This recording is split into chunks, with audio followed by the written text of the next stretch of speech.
Hello friends, welcome to GS analysis centre. तो daily current affair के सत्र में आज हम डिस्कस करेंगे 18 मई का करंट अफेयर। करंट अफेयर के साथ साथ जितने भी इंपॉर्टेंट एक्स्ट्रा फैक्ट होंगे सारे को डिस्कस करेंगे। साथ ही इसका पीडीएफ इस वीडियो के डिस्क्रिप्शन से आप डाउनलोड कर सकते हैं। दोस्तों, करंट अफेयर के अलावा टॉप 15 जीके के इंपॉर्टेंट क्वेश्चंस को भी डिस्कस करेंगे, जो कि आगामी सभी प्रतियोगी परीक्षाओं के लिए इंपॉर्टेंट रहेंगे। तो वीडियो को पूरा देखिए और वीडियो पसंद आएगा तो लाइक और शेयर जरूर करना। अब चलिए स्टार्ट करते हैं। पहला क्वेश्चन है, एलिजाबेथ बोर्न किस देश की नई प्रधानमंत्री बनी हैं? तो देखिए, एलिजाबेथ बोर्न जो हैं ये फ्रांस की नई प्राइम मिनिस्टर बनाई गई हैं। फ्रांस के राष्ट्रपति हैं इमैनुअल मैक्रों। उन्होंने हाल ही में इनकी नियुक्ति की है और इमैनुअल मैक्रों हाल ही में लगातार दूसरे कार्यकाल के लिए नियुक्त हुए हैं राष्ट्रपति के रूप में। इसे भी नोट करिए, ठीक है। एलिजाबेथ बोर्न को जीन कैस्टेक्स के स्थान पर फ्रांस का प्रधानमंत्री बनाया गया है। फ्रांस एक यूरोपियन कंट्री है और ध्यान दीजिए, भारत और फ्रांस के बीच में 3 तरह के युद्धाभ्यास आयोजित किए जाते हैं। वायुसेना अभ्यास है गरुड़, भारतीय नौसेना अभ्यास वरुण और भारतीय थल सेना का अभ्यास है शक्ति। तो गरुड़, वरुण और शक्ति नामक अभ्यास का आयोजन भारत और फ्रांस के बीच में किया जाता है। फ्रांस के राजधानी पेरिस। राष्ट्रपति हैं इमैनुअल मैक्रों, ये लगातार दूसरी बार यहाँ के राष्ट्रपति बने हैं। एलिजाबेथ बोर्न यहाँ की नई प्रधानमंत्री बनी है। यूरो और CFA फ्रैंक यहाँ की मुद्रा है। पेरिस में कुछ इंपॉर्टेंट संगठन हैं, यूनेस्को, अंतर्राष्ट्रीय सहयोग और विकास संगठन, स्मारकों और स्थलों पर अंतर्राष्ट्रीय परिषद। अगला क्वेश्चन है, केंद्रीय पर्यावरण मंत्री ने हाल ही में किस अभयारण्य को देश का 52वां टाइगर रिजर्व घोषित किया है? तो देखिए, केंद्रीय पर्यावरण मंत्रालय ने हाल ही में रामगढ़ विषधारी अभयारण्य को भारत का 52वां टाइगर रिजर्व यानी बाघ अभयारण्य घोषित किया है। केंद्रीय पर्यावरण मंत्री हैं भूपेंद्र यादव, ठीक है। तो अब तक भारत में कितने टाइगर रिजर्व हो गए हैं? 52 टाइगर रिजर्व हो गए हैं। रामगढ़ विषधारी अभयारण्य ये कहाँ पर है? तो ये राजस्थान में है। चिंकारा वन्यजीव अभयारण्य कर्नाटक में है। कुंभलगढ़ वन्यजीव अभयारण्य ये भी राजस्थान में है। नांगल वन्यजीव अभयारण्य ये पंजाब में है, ठीक है। चलिए अगला क्वेश्चन, निम्न में से किस राज्य सरकार ने ई अधिगम योजना शुरू की है? तो देखिए, ई अधिगम योजना लॉन्च किया है हरियाणा की सरकार ने। हरियाणा के मुख्यमंत्री हैं मनोहर लाल खट्टर। उन्होंने हाल ही में इस योजना की शुरुआत की है, ठीक है। इस योजना के तहत छात्रों को डिजिटल गैजेट और टैबलेट कंप्यूटर आदि प्रदान किए जाएंगे। यहाँ पे अधिगम का फुल फॉर्म है advance digital Haryana initiative of government with adaptive modules. इसका ये फुल फॉर्म है और ई का मतलब आप लोग जानते हैं इलेक्ट्रॉनिक होता है। हरियाणा की बात करें तो हाल ही में यहाँ की सरकार ने चारा बिजाई योजना लॉन्च की है। हरियाणा के मानेसर में भारत का पहला virtual smart grid knowledge centre और इनोवेशन पार्क स्थापित किया गया है। Vehicle movement tracking system mobile app launch किया गया है। सूक्ष्म लघु और मध्यम उद्यम का बढ़ावा देने के लिए पद्मा पहल शुरू किया गया है। मुफ्त शिक्षा योजना, सुषमा स्वराज पुरस्कार स्थापित किया गया है। ये सारे फैक्ट्स हरियाणा से रिलेटेड हैं। मातृशक्ति उद्यमिता योजना, खेल नर्सरी योजना शुरू की गई है। प्राण वायु देयता पेंशन योजना लॉन्च किया गया है। वहीं भारत का पहला ग्रेन ATM गुरुग्राम में स्थापित किया गया है। हरियाणा 5 राज्यों से अपनी सीमा शेयर करता है। ये राज्य हैं राजस्थान, उत्तर प्रदेश, उत्तराखंड, हिमाचल प्रदेश और पंजाब। गठन हुआ था 1 नवंबर 1966 को। जिलों की संख्या 22 है। राजधानी चंडीगढ़। मुख्यमंत्री हैं मनोहर लाल खट्टर। देखिए, राज्य से रिलेटेड जितने भी इंपॉर्टेंट फैक्ट्स बताए जाते हैं सारे काफ़ी महत्वपूर्ण होते हैं, यहीं से एग्जाम्स में पूछा जाता है, इसलिए डेली आप लोग रिवीजन किया करिए। हरियाणा के गवर्नर है बंडारू दत्तात्रेय। मुख्य न्यायाधीश हैं रविशंकर झा। ये पंजाब और हरियाणा हाईकोर्ट के मुख्य न्यायाधीश हैं। हरियाणा में लोकसभा सीट की संख्या 10, राज्यसभा सीट 5, विधानसभा सीट की संख्या 90 है। लूर, धमाल, फाग, सांग, छठी, डफ और घोड़ा घोड़ी यहाँ के लोक नृत्य हैं यानी फोक डांस है। यहाँ का राजकीय पशु है काला हिरन, राजकीय पक्षी काला तितर, राजकीय वृक्ष पीपल है, राजकीय फूल कमल। Sultanpur national park, Kalesar national park, Abubshahar वन्यजीव अभयारण्य, बीर शिखरगढ़ वन्यजीव अभयारण्य, मोरनी हिल्स अभयारण्य, नाहर वन्यजीव अभयारण्य, ठीक है। कहाँ पर है ये? सारे हरियाणा में है। आधिकारिक भाषा हिंदी है। सरहिंद नहर परियोजना ये सतलुज नदी पर है। नेक्स्ट, भारत के पहले ग्रामीण जनजातीय तकनीकी प्रशिक्षण कार्यक्रम का शुभारंभ कहाँ किया गया? तो देखिए, भारत के पहले ग्रामीण जनजातीय तकनीकी प्रशिक्षण कार्यक्रम का शुभारंभ किया गया भोपाल से, मध्य प्रदेश की कैपिटल भोपाल से। और इसका शुभारंभ किसने किया? मध्य प्रदेश के मुख्यमंत्री हैं शिवराज सिंह चौहान, उन्होंने हाल ही में इस कार्यक्रम का शुभारंभ किया। ग्रामीण जनजातीय तकनीकी प्रशिक्षण कार्यक्रम, काफ़ी इंपॉर्टेंट क्वेश्चन है, इसे याद रखिएगा। चलिए इस कार्यक्रम के बारे में जान लेते हैं। तो संसदीय संकुल परियोजना में ग्रामीण जनजातीय युवाओं को 2 माह के लिए तकनीकी प्रशिक्षण प्रदान किया जाएगा इस कार्यक्रम के तहत। और प्रथम चरण में प्रायोगिक परियोजना के रूप में भारत के 6 राज्यों मध्य प्रदेश, छत्तीसगढ़, गुजरात, राजस्थान, महाराष्ट्र और उड़ीसा से 17 जिलों के 17 समूहों के लगभग 250 लाभार्थियों को प्रशिक्षण दिया जाएगा। ठीक है। और इस योजना के कार्यान्वयन के लिए लोकसभा और राज्यसभा के 40 जनजातीय सांसदों द्वारा भारत के 15 राज्यों से 39 समूहों का चयन किया गया है। लेकिन शुरुआती में 17 समूहों के लगभग 250 लाभार्थियों को प्रशिक्षण दिया जाएगा इस कार्यक्रम के तहत, संसदीय संकुल परियोजना के तहत। ठीक है। नेक्स्ट, अंतर्राष्ट्रीय संग्रहालय दिवस 2022 का थीम क्या है? तो देखिए, अंतर्राष्ट्रीय संग्रहालय दिवस हर साल ये दिवस मनाया जाता है 18 मई को। 2022 का विषय है the power of museum. Option A सही उत्तर है। ठीक है। पिछले साल 2021 में इस दिवस का थीम था the future of museums, recover and re imagine. वहीं 2020 में इस दिवस का थीम था museum for equality, diversity and inclusion. और 2022 का थीम है द पावर ऑफ म्यूजियम्स। ठीक है। अब चलिए मई माह में जितने भी इंपॉर्टेंट डे मनाए गए हैं उनका फटाफट रिवीजन करिए। 1 मई को अंतर्राष्ट्रीय मजदूर दिवस मनाया गया। 2 मई को अंतर्राष्ट्रीय खगोल विज्ञान दिवस। 3 मई को विश्व प्रेस स्वतंत्रता दिवस। 4 मई को अंतर्राष्ट्रीय अग्निशामक डे। 5 मई को विश्व हाथ स्वच्छता दिवस। 6 मई को अंतर्राष्ट्रीय आहार निषेध दिवस। 7 मई को विश्व एथलेटिक्स दिवस। 8 मई को विश्व रेड क्रॉस दिवस। 8 मई को ही विश्व थैलीसीमिया दिवस भी मनाया जाता है। 11 मई को राष्ट्रीय प्रौद्योगिकी दिवस। 15 मई को अंतर्राष्ट्रीय परिवार दिवस। 16 मई को विश्व क्रीटी पर्यटन दिवस। और 16 मई को ही भारत में राष्ट्रीय डेंगू दिवस मनाया जाता है। 17 मई को विश्व दूर संचार और सूचना समाज दिवस मनाया जाता है। याद रखिए 2022 का थीम है digital technologies for older persons and healthy ageing. और 18 मई को अंतर्राष्ट्रीय संग्रहालय दिवस मनाया जाता है। ठीक है। अब देखिए, संग्रहालय से रिलेटेड कुछ लेटेस्ट करंट अफेयर बने हैं, जैसे कि प्रधानमंत्री नरेंद्र मोदी द्वारा पुणे में RK लक्ष्मण आर्ट गैलरी संग्रहालय का हाल ही में उद्घाटन किया गया था। वहीं भारत का पहला ओपन रॉक संग्रहालय हैदराबाद में स्थापित किया गया है। वहीं प्रधानमंत्री संग्रहालय कहाँ स्थापित किया गया है? दिल्ली में। भारत का पहला खाद्य सुरक्षा संग्रहालय तमिलनाडु के तंजाउर में स्थापित किया गया है। वहीं भारत का पहला जनजातीय संग्रहालय जिसका नाम है बिरसा मुंडा स्मृति उद्यान सह स्वतंत्रता सेनानी संग्रहालय, इसे रांची में स्थापित किया गया है और इसका उद्घाटन PM मोदी ने किया था। भारत का पहला श्रम आंदोलन संग्रहालय केरल के अलपुझा में स्थापित किया गया है। और देखिए, केंद्रीय गृह मंत्री अमित शाह द्वारा मणिपुर में एक संग्रहालय का शिलान्यास किया गया, इसका नाम है रानी गैदिनलिऊ आदिवासी स्वतंत्रता सेनानी संग्रहालय। और केंद्रीय मंत्री सर्बानंद सोनोवाल द्वारा विशाखापट्टनम में नीकर्षण सदन नामक एक ड्रेजिंग संग्रहालय का उद्घाटन किया गया। तो संग्रहालय से रिलेटेड इतने सारे फैक्ट्स हैं, सभी को याद रखने हैं। चलिए अगला क्वेश्चन, भारत की घरेलू फुटबॉल प्रतियोगिता आई लीग 2021-22 का खिताब किसने जीता है? तो देखिए, आई लीग जो है ये भारत की घरेलू फुटबॉल प्रतियोगिता है। 2021-22 के संस्करण का खिताब जीत लिया है गोकुलम केरल फुटबॉल क्लब ने।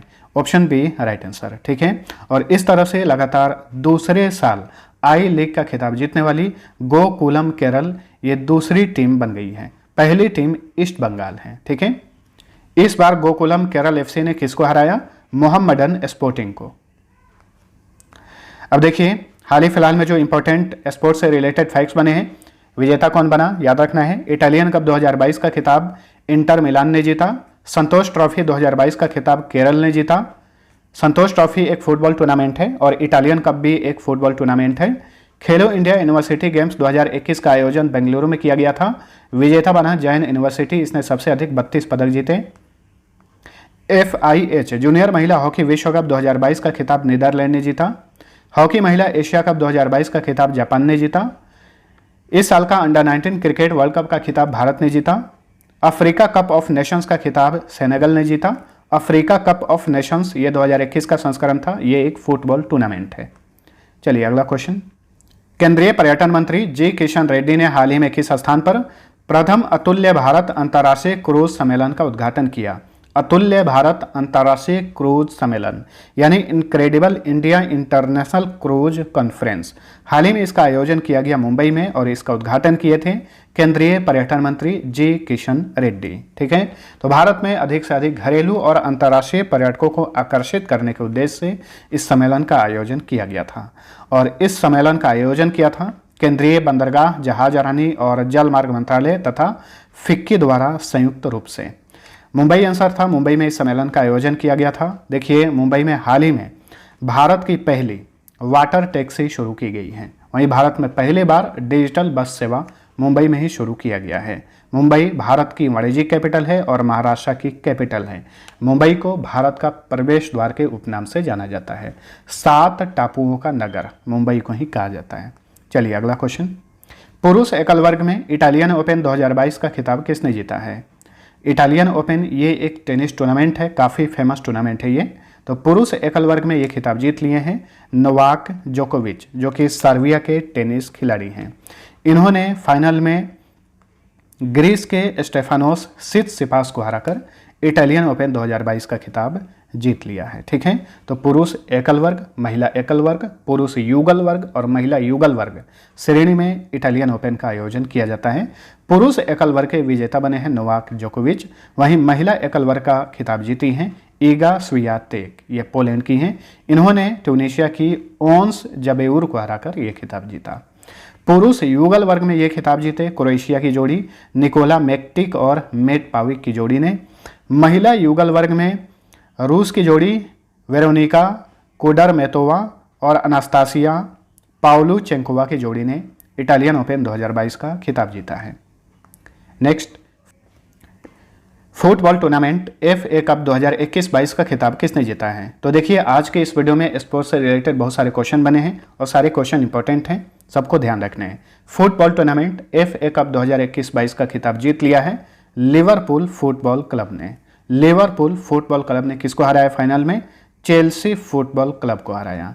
लिवरपूल और चेल्सी ये दोनों यूनाइटेड किंगडम का, इंग्लैंड का फुटबॉल क्लब है। नेक्स्ट, ग्रीनको ग्रुप द्वारा 5230 मेगावाट का विश्व का सबसे बड़ा अक्षय ऊर्जा भंडारण संयंत्र कहाँ स्थापित किया जा रहा है? तो देखिए विश्व का सबसे बड़ा अक्षय ऊर्जा भंडारण संयंत्र स्थापित किया जा रहा है कुर्नूल में। कुर्नूल कहाँ पर है? ये आंध्र प्रदेश में है और ये संयंत्र होगा 5230 मेगावाट क्षमता का। कौन स्थापित कर रहा है? ग्रीनको ग्रुप। ठीक है, अक्षय ऊर्जा जो आप नाम सुन रहे हैं इसे ही नवीकरणीय ऊर्जा कहा जाता है। नवीकरणीय ऊर्जा या फिर रिन्यूएबल एनर्जी। अक्षय ऊर्जा के स्रोत कौन कौन से हैं? कई बार एग्जाम्स में पूछा जाता है। तो देखिए सौर ऊर्जा, पवन ऊर्जा, जल विद्युत ऊर्जा, भूतापीय ऊर्जा, बायोमास, ये सारे के सारे अक्षय ऊर्जा के उदाहरण हैं। ग्रीनको ग्रुप की स्थापना 2006 में की गई थी। मुख्यालय हैदराबाद में है। चेयरमैन है इसके ओम प्रकाश भट्ट। तो फ्रेंड्स ये था हमारा आज का करंट अफेयर। वीडियो पसंद आया तो लाइक और शेयर जरूर करना। अब चलिए टॉप 15 जीके के इंपॉर्टेंट क्वेश्चंस को देख लेते हैं आज सेट 34 है। पहला क्वेश्चन, पृथ्वी से चंद्रमा का कितना प्रतिशत भाग दिखता है? तो देखिए हम लोग खुली आंखों से चंद्रमा का 57% हिस्सा ही देख पाते हैं। दूसरा क्वेश्चन है, ब्रह्मांड से संबंधित अध्ययन क्या कहलाता है? कॉस्मोलॉजी। तीसरा क्वेश्चन है, ब्रह्मांड में लगातार प्रसार की घटना क्या कहलाती है? बिग बैंग इसे कहा जाता है। शांति का सागर यानी सी ऑफ ट्रैंक्विलिटी कहां पर स्थित है? तो सी ऑफ ट्रैंक्विलिटी ये चंद्रमा पर है। क्वेश्चन नंबर 5 है, भारत में पहली बार जाति आधारित जनगणना कब हुई थी? 1931 में आजादी से पहले। क्वेश्चन नंबर 6 है, भारत का न्यूनतम नगरीकृत राज्य कौन सा है? तो ये है हिमाचल प्रदेश। हिमाचल प्रदेश में सबसे कम नगरों की संख्या है। भारत में आर्यों का आगमन कब हुआ था? तो देखिए ऐसे माना जाता है कि भारत में आर्यों का आगमन हुआ था 1500 ईसा पूर्व में। बंगाल में अस्थाई बंदोबस्त यानी इस्तमरारी बंदोबस्त कब लागू हुई थी? 22 मार्च 1793 में बंगाल में अस्थाई बंदोबस्ती लागू हुई थी। भारत का प्रथम मौसम उपग्रह कौन सा है? इसका नाम है मैटसैट। मंगल ग्रह पर उतरने वाला प्रथम यान कौन सा था? वाइकिंग 1 था, जो कि नासा का यान था। भारत का हाईटेक सिटी किसे कहा जाता है? तो देखिए, भारत का हाईटेक सिटी कहा जाता है हैदराबाद को, ठीक है। और भारत का टेक सिटी कहा जाता है बेंगलुरु को, याद रखना है। भारत का सिलिकॉन वैली भी बेंगलुरु को ही कहा जाता है। भारत का टेक्नोलॉजी हब बेंगलुरु को कहा जाता है, टेक सिटी बेंगलुरु को कहा जाता है, लेकिन हाईटेक सिटी जो है ये हैदराबाद को कहा जाता है। मानव शरीर में मांसपेशियों की कुल संख्या कितनी होती है? 639। मानव शरीर में हड्डियों की कुल संख्या होती है 206, आप सभी को पता होगा। वहीं मांसपेशियों की कुल संख्या होती है 639। मानव शरीर में पचे हुए भोजन का अवशोषण कहाँ पर होता है? छोटी आंत में, स्मॉल इंटेस्टाइन में होता है। मानव शरीर का तापमान कौन नियंत्रित करता है? हाइपोथैलेमस ग्रंथि, जो कि मानव मस्तिष्क में होता है, हाइपोथैलेमस, ये मानव शरीर का तापमान नियंत्रित करता है। मोर का वैज्ञानिक नाम क्या है? तो पीकॉक का वैज्ञानिक नाम होता है पाओ क्रिस्टेटस। अब चलिए फटाफट पिछले क्लास का क्विक रिवीजन करिए। पहला क्वेश्चन, अंतर्राष्ट्रीय परिवार दिवस 2022 का विषय क्या है? फैमिलीज एंड अर्बनाइजेशन, परिवार और शहरीकरण। सेवानिवृत्त कर्मचारियों के लिए पुरानी पेंशन योजना लागू करने वाला भारत का पहला राज्य कौन बना है? छत्तीसगढ़। 2022 भारत यूएई आर्थिक भागीदारी शिखर सम्मेलन कहाँ पर आयोजित किया गया? मुंबई में। निम्न में से किस केंद्रीय मंत्री ने हाल ही में गति शक्ति संचार पोर्टल लॉन्च किया है? केंद्रीय संचार मंत्री और रेल मंत्री अश्विनी वैष्णव ने। माउंट एवरेस्ट को सबसे अधिक 10 बार फतह करने वाली विश्व की पहली महिला कौन बनी है? लखपा शेरपा नेपाल की हैं। वहीं 26 बार माउंट एवरेस्ट को फतह करने वाले विश्व के पहले पुरुष बन गए हैं, उनका नाम है कामी रीता शेरपा, वो भी नेपाल के हैं। 2023 में साउथ ईस्ट एशियन गेम्स की मेजबानी कौन करेगा? कंबोडिया। हाल ही में मरुस्थलीकरण पर 15वां संयुक्त राष्ट्र शिखर सम्मेलन 2022 यानी United Nations conference on कॉम्बाट desertification COP15 यानी कॉन्फ्रेंस ऑफ पार्टीज, इस सम्मेलन का यह 15वां संस्करण था। इसका आयोजन कहाँ पर किया गया? आइवरी कोस्ट के अबिजान में। आइवरी कोस्ट जो है ये वेस्ट अफ्रीकन कंट्री है, एक बहुत ही छोटा कंट्री है। इसके शहर अबिजान में इस सम्मेलन का आयोजन किया गया था। और इस सम्मेलन का थीम भी याद रखिएगा, इसका थीम था land life legacy from scarcity to prosperity. Ravinder Singh Dhillon के स्थान पर REC लिमिटेड के नए चेयरमैन और मैनेजिंग डायरेक्टर कौन बने हैं? विवेक कुमार देवांगन। अल्पसंख्यक मामलों के मंत्रालय के राष्ट्रीय वक्फ विकास निगम लिमिटेड के नए मैनेजिंग डायरेक्टर कौन बने हैं? राकेश सरवाल। निम्न में से किस संस्थान ने national data and analytics platform launch किया है? नीति आयोग ने। अब पिछले क्विज का सही उत्तर जानिए। पहला क्वेश्चन था, भारत के मुख्य निर्वाचन आयुक्त की नियुक्ति कौन करता है? भारत का राष्ट्रपति, ठीक है। और हाल ही में राजीव कुमार भारत के 25वें मुख्य निर्वाचन आयुक्त बनाए गए हैं। दूसरा क्वेश्चन था, हीराकुंड डैम किस नदी पर स्थित है? तो ये महानदी पर स्थित है। मैक्सिमम लोगों ने दोनों क्वेश्चन का आंसर सही दिया था। अब चलिए आज का पहला क्वेश्चन है, भारत कितने देशों से अपनी स्थलीय सीमा साझा करता है? दूसरा क्वेश्चन है, पृथ्वी पर सबसे बड़ा हिमखंड कौन सा है? दोनों क्वेश्चन का आंसर नीचे कमेंट करके बताइए। मिलते हैं अगले वीडियो में, तब तक के लिए टेक केयर।